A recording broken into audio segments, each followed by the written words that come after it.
বিসমিল্লাহির রহমানির রহিম।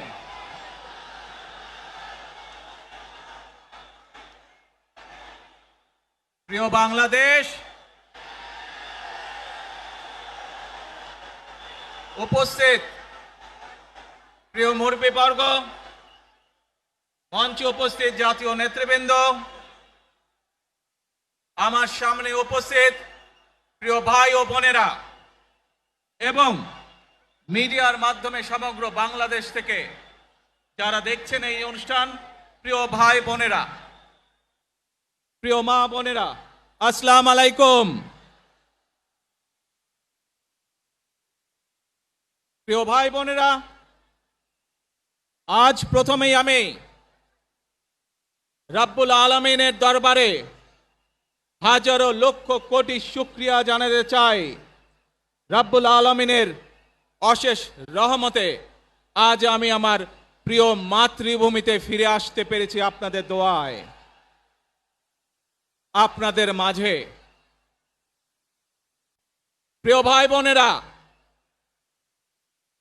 আমাদের এই প্রিয় মাতৃভূমি 1971 সালে লাখো শহীদের রক্তের বিনিময়ে অর্জিত হয়েছিল। ঠিক একইভাবে 75-এ আবার 7ই নভেম্বর আধিপত্যবাদীদের হাত থেকে রক্ষার জন্য সেদিন সিপাহী জনতার বিপ্লবের মাধ্যমে আধিপত্যবাদের হাত থেকে দেশকে রক্ষা করা হয়েছিল। একইভাবে পরবর্তীতে 90-এ স্বৈরাচারের বিরুদ্ধে এদেশের জনগণ, এদেশের খেটে খাওয়া মানুষ তাদের গণতান্ত্রিক অধিকারকে ছিনিয়ে এনেছিল, কিন্তু তারপরেও ষড়যন্ত্রকারীদের ষড়যন্ত্র থেমে থাকেনি।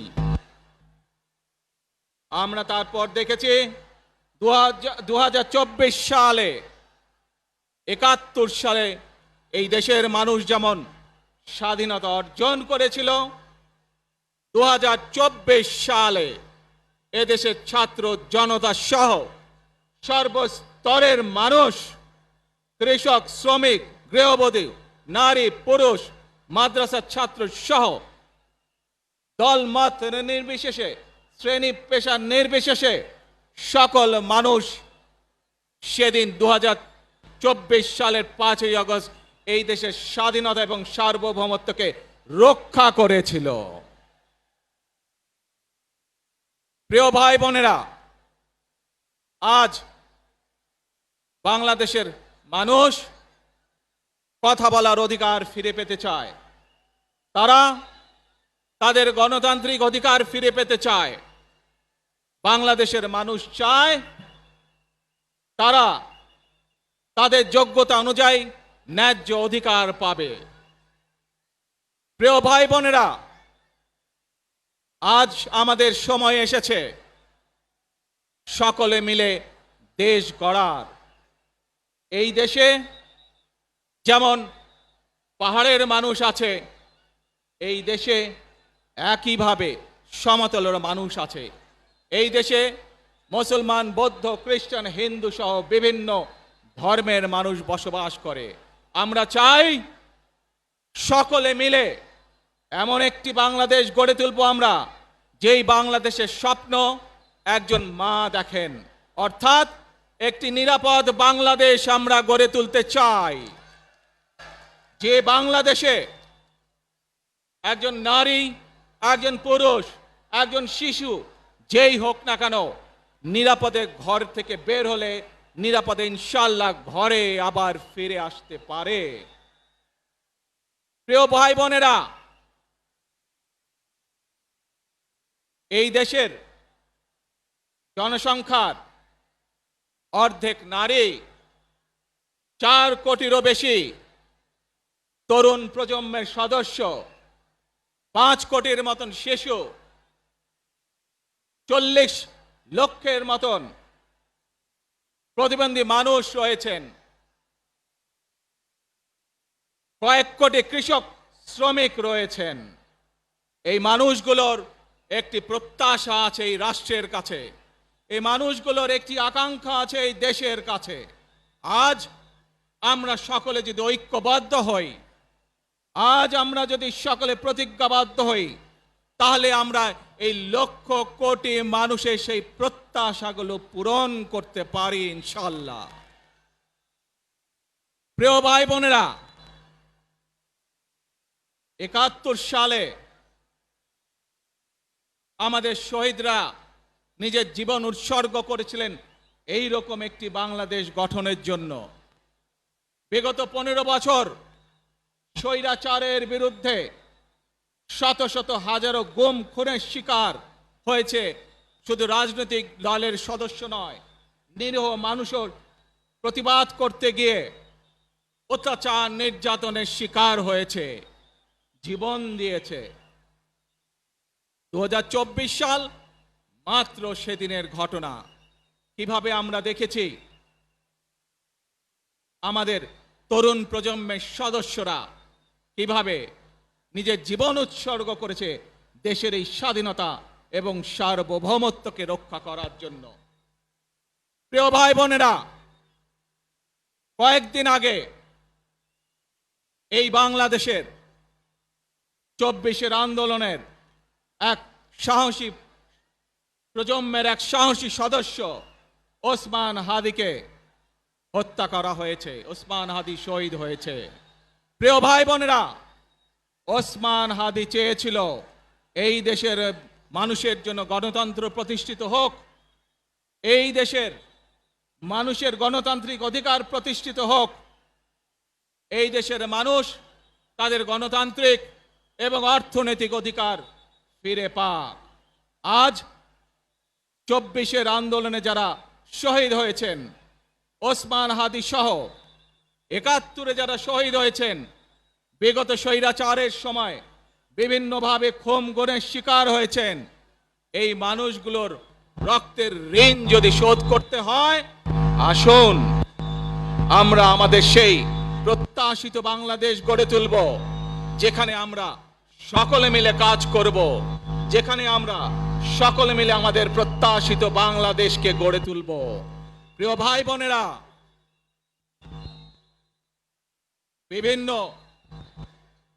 আধিপত্যবাদ শক্তির গুপ্তচরেরা বিভিন্নভাবে ষড়যন্ত্রে এখন লিপ্ত রয়েছে। আমাদেরকে ধৈর্যশীল হতে হবে, আমাদেরকে ধৈর্য ধারণ করতে হবে। বিশেষ করে তরুণ প্রজন্মের যে সদস্যরা আছেন, আপনারাই আগামী দিন দেশকে নেতৃত্ব দিবেন, দেশকে গড়ে তুলবেন। এই দায়িত্ব তরুণ প্রজন্মের সদস্যদেরকে আজ গ্রহণ করতে হবে, যাতে করে এই দেশকে আমরা সুন্দরভাবে গড়ে তুলতে পারি। শক্ত ভিত্তির উপরে গণতান্ত্রিক ভিত্তি, শক্তিশালী অর্থনৈতিক ভিত্তির উপরে যাতে এই দেশকে আমরা গড়ে তুলতে পারি। প্রিয় ভাই বোনেরা, আমার সাথে আজকে মঞ্চে এখানে বহু জাতীয় নেতৃবৃন্দ বসে আছেন। আসুন আজকে আমরা দুহাত তুলে আল্লাহর দরবারে দোয়া করে আল্লাহর রহমত আমরা চাই। যে সকল জাতীয় নেতৃবৃন্দ এই মঞ্চে আছেন, মঞ্চের বাইরে যে সকল জাতীয় আরো নেতৃবৃন্দ আছেন, আমরা সকলে মিলে এই দেশকে নেতৃত্ব দিয়ে আমাদের বাংলাদেশের জনগণের প্রত্যাশিত সেই বাংলাদেশকে আমরা গড়ে তুলতে চাই। আমাদেরকে যে কোনো মূল্যে আমাদেরকে এই দেশের শান্তি শৃঙ্খলা রক্ষা করতে হবে। যে কোনো উস্কানির মুখে আমাদেরকে ধীর শান্ত থাকতে হবে। প্রিয় ভাই বোনেরা, আমরা দেশের শান্তি চাই, আমরা দেশের শান্তি চাই, আমরা দেশের শান্তি চাই। প্রিয় ভাই বোনেরা, মার্টিন লুথার কিং নাম শুনেছেন না আপনারা? নাম শুনেছেন তো আপনারা? মার্টিন লুথার কিং, তার একটি বিখ্যাত ডায়লগ আছে, আই হ্যাভ এ ড্রিম। আজ এই বাংলাদেশের মাটিতে দাঁড়িয়ে আপনাদের সকলের সামনে আমি বলতে চাই, বাংলাদেশ জাতীয়তাবাদী দলের একজন সদস্য হিসাবে আপনাদের সামনে আমি বলতে চাই, I have a plan for the people of my country, for my country. আজ এই পরিকল্পনা দেশের মানুষের স্বার্থে, দেশের উন্নয়নের জন্য, দেশের মানুষের ভাগ্যের পরিবর্তনের জন্য যদি সেই প্ল্যান, সেই কার্যক্রম, সেই পরিকল্পনাকে বাস্তবায়ন করতে হয়, প্রিয় ভাই বোনেরা, এই জনসমুদ্রে যত মানুষ উপস্থিত আছেন, এই সারা বাংলাদেশে গণতন্ত্রের শক্তি যত মানুষ উপস্থিত আছেন, প্রত্যেকটি মানুষের সহযোগিতা আমার লাগবে। প্রত্যেকটি মানুষের সহযোগিতা আমাদের লাগবে। আপনারা যদি আমাদের পাশে থাকেন, আপনারা যদি আমাদেরকে সহযোগিতা করেন, ইনশাআল্লাহ আমরা আই হ্যাভ এ প্ল্যান বাস্তবায়ন করতে সক্ষম হব। আসুন আমরা আল্লাহ রাব্বুল আলামিনের দরবারে হাত তুলে প্রার্থনা করি, আমরা জানো হে রাব্বুল আলামিন, হে একমাত্র মালিক, হে একমাত্র পরওয়ারদিগার, হে একমাত্র রহমত দানকারী, হে একমাত্র সাহায্যকারী, আজ আপনি যদি আমাদেরকে রহমত দেন, তাহলে আমরা এই দেশের মানুষ কঠোর পরিশ্রম করার মাধ্যমে আমাদের প্রত্যাশিত বাংলাদেশকে গড়ে তুলতে পারবো। আজ যদি আল্লাহর রহমত এই দেশ এবং এই দেশের মানুষের পক্ষে থাকে, আল্লাহর সাহায্য, আল্লাহর দয়া এই দেশের মানুষের উপরে, এই দেশের উপরে থাকে, ইনশাআল্লাহ আমরা আমাদের প্রত্যাশিত বাংলাদেশ গড়ে তুলতে সক্ষম হব। প্রিয় ভাই বোনেরা, আজ আসুন আমরা সকলে মিলে প্রতিজ্ঞা করি, যে ইনশাআল্লাহ আগামী দিনে দেশ পরিচালনার দায়িত্বে যারা আসবে, আমরা সকলে নবী করিম সাল্লাল্লাহু আলাইহি সাল্লামের যে ন্যায়পরায়ণতা, সেই ন্যায়পরায়ণতার আলোকে আমরা দেশ পরিচালনার সর্বোচ্চ চেষ্টা করব। প্রিয় ভাই বোনেরা, আজ আপনারা জানেন এখান থেকে আমি আমার মা দেশনেত্রী খালেদা জিয়ার কাছে যাব। একটি মানুষ, যে মানুষটি এই দেশের মাটি, এই দেশের মানুষকে নিজের জীবনের থেকেও বেশি ভালোবেসেছেন, তার সাথে কি হয়েছে আপনারা প্রত্যেকটি মানুষ সে সম্পর্কে অবগত আছেন। সন্তান হিসাবে আপনাদের কাছে আমি চাইবো, আজ আল্লাহর দরবারে আপনারা দোয়া করবেন, যাতে আল্লাহ ওনাকে তৌফিক দেন, উনি যাতে সুস্থ হতে পারেন। প্রিয় ভাই বোনেরা, সন্তান হিসাবে আমার মন আমার মায়ের বিছানার পাশে পড়ে আছে সেই হাসপাতালের ঘরে, কিন্তু সেই মানুষটি যাদের জন্য জীবনকে উৎসর্গ করেছে, অর্থাৎ আপনারা এই মানুষগুলোকে, যাদের জন্য দেশনেত্রী খালেদা জিয়া জীবন উৎসর্গ করেছেন নিজের জীবন, সেই মানুষগুলোকে আমি কোনোভাবেই ফেলে যেতে পারি না। এবং সেজন্যই আজ হাসপাতালে যাবার আগে আপনাদের প্রতি সহ টেলিভিশনগুলোর মাধ্যমে যারা সমগ্র বাংলাদেশে আমাকে দেখছেন, আপনাদের সকলের কাছে কৃতজ্ঞতা প্রকাশ করার জন্য আজ আমি এখানে দাঁড়িয়েছি আপনাদের সামনে। প্রিয় ভাই বোনেরা, আসুন আমাদেরকে আজকে নিশ্চিত করতে হবে, আমরা যে ধর্মের মানুষ হই, আমরা যে শ্রেণীর মানুষ হই, আমরা যে দলেরই রাজনৈতিক দলের সদস্য হই অথবা একজন নির্দলীয় ব্যক্তি হই, আমাদেরকে নিশ্চিত করতে হবে যে কোনো মূল্যে আমরা আমাদের এই দেশের শান্তি শৃঙ্খলাকে ধরে রাখতে হবে।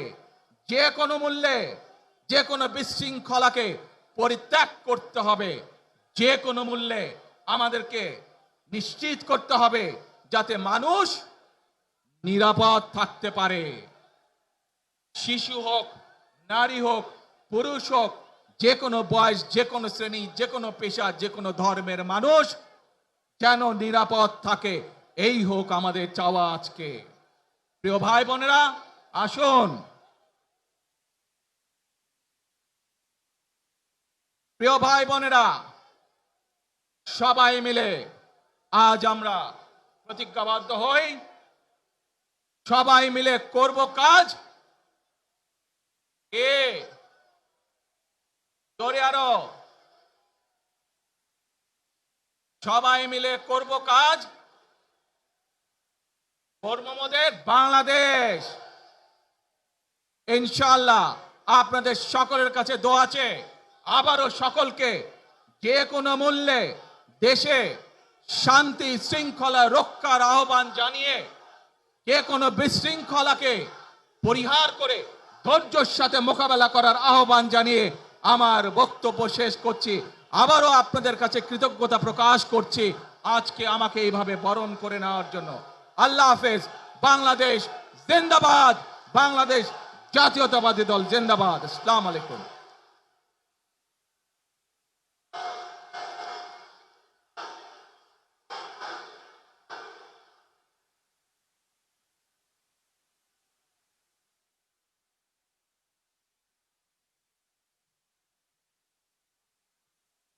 আমরা আজকের এই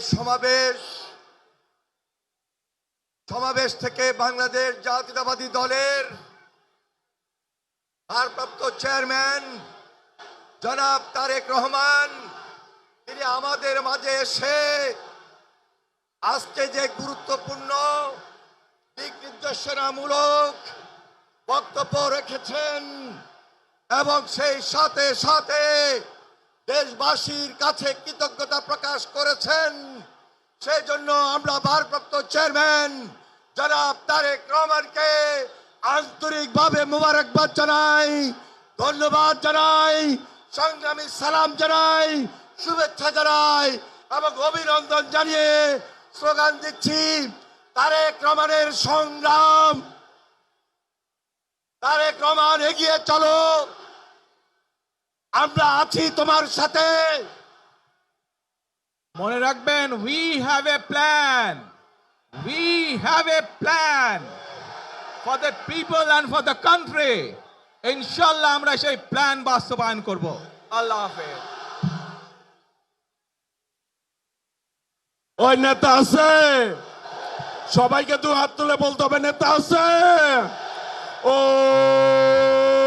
সেই নেতা তারেক রহমান, তারেক রহমান, তারেক রহমান, তারেক রহমান, তারেক রহমান, তারেক রহমান, তারেক রহমান, তারেক রহমান, তারেক রহমান, তারেক রহমান, তারেক রহমান, তারেক রহমান, তারেক রহমান, তারেক রহমান, তারেক রহমান, তারেক রহমান, তারেক রহমান,